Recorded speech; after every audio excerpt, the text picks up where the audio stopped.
اچھا، اب ہم غور کرتے ہیں کہ یہ فضائل تو ہم نے سنے کہ شہید ہونے کے یہ فضائل ہیں، اللہ پاک یہ فضائل عطا فرماتا ہے شہید کو، لیکن ہم تو سویلین ہیں، ہم کوئی فوجی تو ہیں نہیں کہ غیر مسلموں سے لڑتے ہوئے شہید ہو جائیں، تو ہم یہ فضائل کیسے حاصل کر سکتے ہیں؟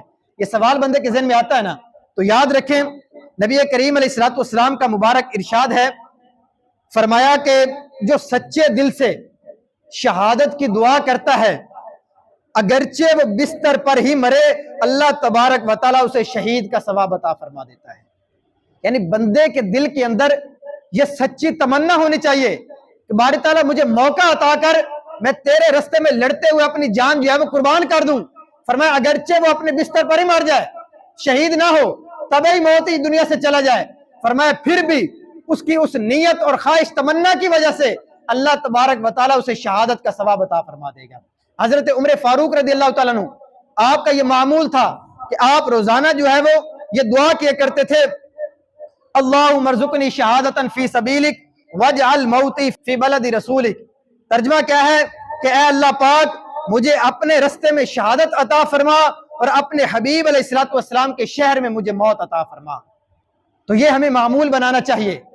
کوشش ہوتی ہے کہ نماز کے بعد یہ دعا لازمی کی جائے، تو آپ بھی ایسی دعائیں، ایسی تمنا اپنے دل کے اندر ضرور رکھیں۔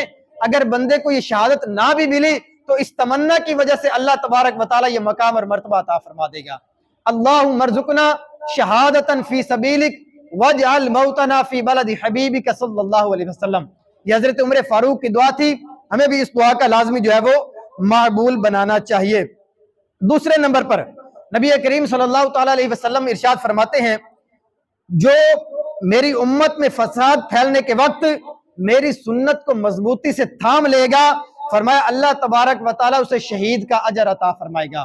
دوسری روایت میں فرمایا جو فساد امت کے وقت میری سنت پر چلے اس کے لیے 100 شہیدوں کا ثواب ہے۔ آج وہی دور ہے، فساد کا زمانہ ہے، لوگ جو ہے وہ مختلف فتنوں کے اندر پڑے ہوئے ہیں۔ آج کے دور میں اگر کوئی نبی کریم علیہ السلام کی کسی سنت کو تھام لیتا ہے، اس پر عمل کرتا ہے، تو اس فرمان کے مطابق اللہ تبارک و تعالیٰ اسے 100 شہیدوں کا ثواب عطا فرمائے گا۔ لیکن ہمارے معاملہ بالکل الٹ ہے، داڑھی رکھنا سنت ہے، اس طرف ہماری توجہ ہوتی نہیں ہے۔ امامہ پہننا یا دیگر سنتیں ہوتی ہیں، مسواک کرنا یا لباس کی سنتیں، دیگر ان چیزوں کی طرف ہماری توجہ نہیں ہوتی۔ ہماری توجہ کس طرف ہوتی ہے؟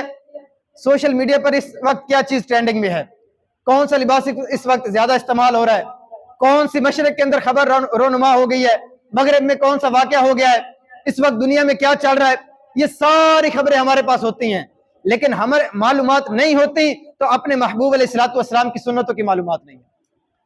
بحیثیت مسلمان جن چیزوں کی ہمیں معلومات ہونی تھی وہ ہمیں نہیں ہے، لیکن جن چیزوں کی ضرورت ہی نہیں ہے، فضول چیزیں ہیں، ان کی طرف ہم جو ہے وہ اپنی توجہ بھی دیتے ہیں اور اس کی ہر طرح کی معلومات ہمارے پاس موجود بھی ہوتی ہے۔ تو یہ ہے بد نصیبی کہ نبی کریم علیہ السلام کیا فرما رہے ہیں کہ ایک سنت کو اگر کوئی تھامے گا نا فتنہ فساد کے زمانے میں، 100 شہیدوں کا ثواب ہے۔ اب شہید اپنی جان دے کر دنیا سے جاتا ہے، لیکن کسی کو بغیر جان دیے ہی 100 شہیدوں کا ثواب مل جائے، وہ اور کیا لینا چاہتا ہے؟